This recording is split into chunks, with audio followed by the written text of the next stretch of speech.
me no sada. First time. Na ya mixi pito any Guinness. So we dey alcohol nim. Okay.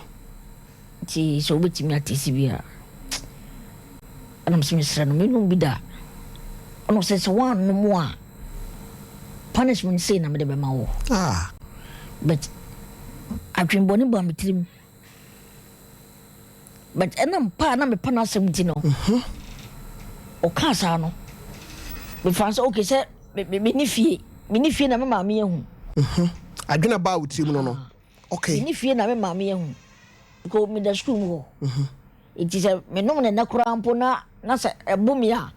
Ade achi na se ma me a ma school mo no ma so obi ehu se ma nom sa. Ena ma me ko eno mo nsa. Na adana me no mo nsa no. Bra. Eni ma me hu o mani so no. Na me chen bodamfo. Se mi pie na me se me no mo nsa na me mo a me nim de meye. Sabre no. Afina na wa start mi do abo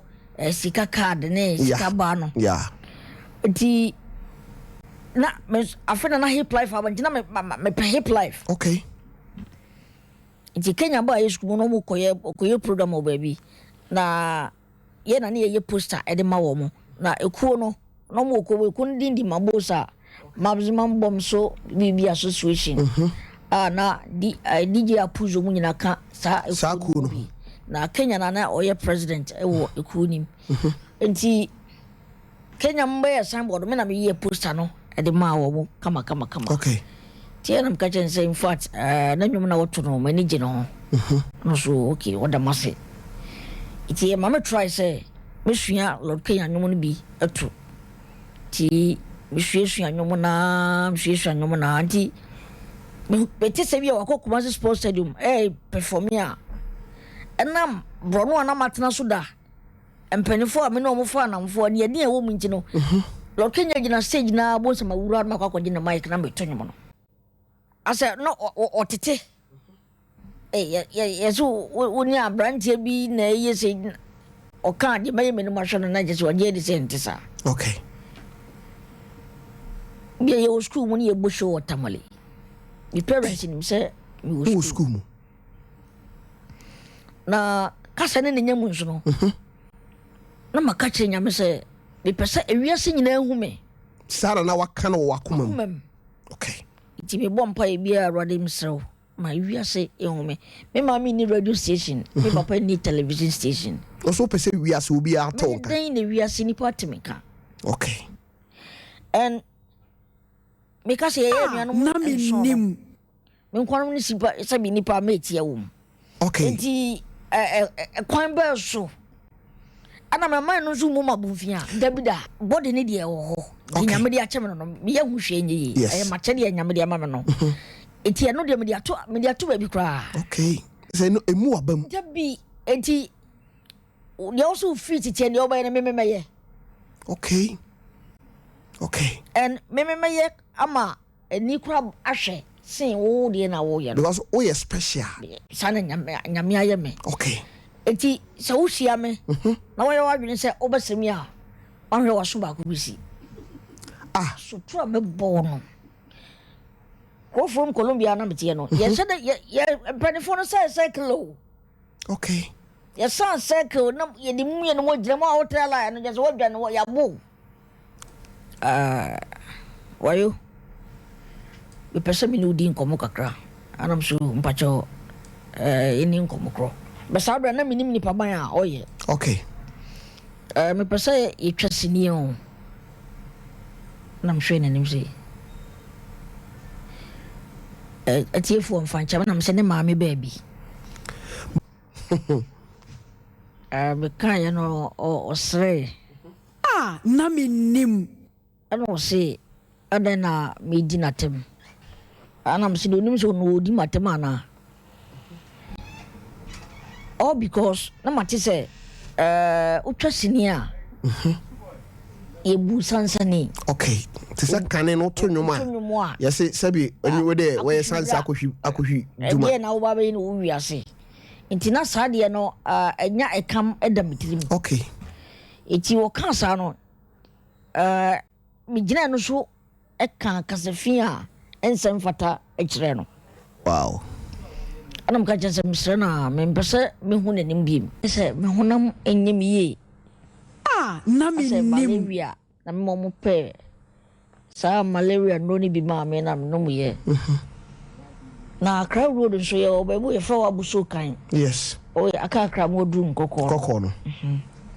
ti ye ngina ye didi o ma o de makrantie ti aba meto so esa wo de akrantie ti die ja bidi min sa so na musi ya na msa de tu ana musi no o sai pa timide ne sa so akrantie ti mo jaje ni o yare ampa ye bedu kumasia mankofie na ye old HFM on the hospital we have from divine clinic yeah way back and because on monty because no more admit me on so ban estate na me catch doctor say na ho de because me timi da wa ma de achia na me boa o ma me fie ben ho o ma me na but admit na war me di metria ho ka okay chade achi Sunday ya na masamba busa o mo say dia na ekoso ni kwa na so wonti nka aye hu ti me doctor bako mfanse na me o that time we nurse na opremase banchi bibia ni ana on doctors no edin komo okay ana obeka chem se manya kidney problem na the kidney ni mi nyina asay enemy tribute I mommy I mommy the your time in over breakfast don't tinya me mo hamba no time ya breakfast don't tinya me chira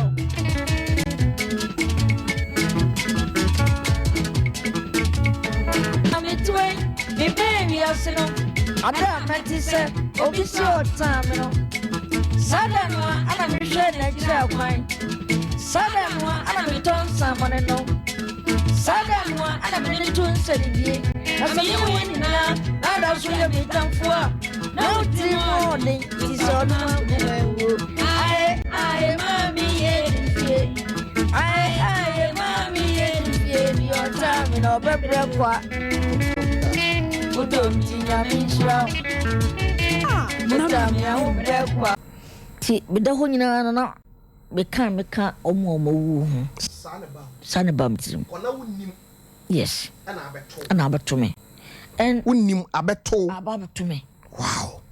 aba kama setna ehun just what da ho nyina nim so mawu because e ka na o mastati a o mo bono na eni enyan o survive e wo kidney yare mu no se ye nipa 100 emu 2% ana survive wow eti me beka 2% no wana se me beka 90% 98 no in fact na anwaide ano mu yesa ni o mo try dialysis okay dialysis no artificial kidney okay brunia ye machine anisi wo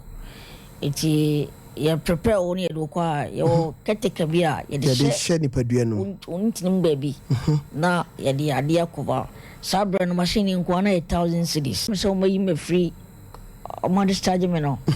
na me hunu se ase hospital no pese me wu ada ho okay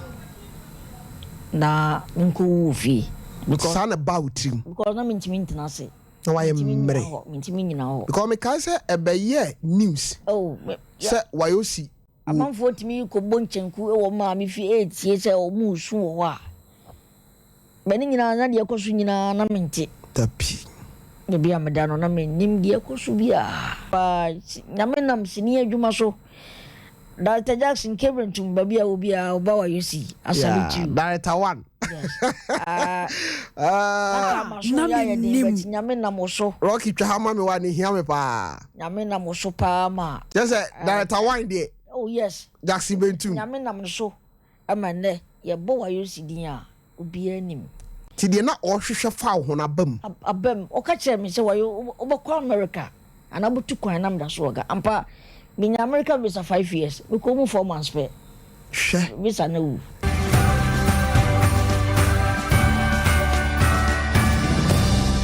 Sompa TV Emma Akituapa.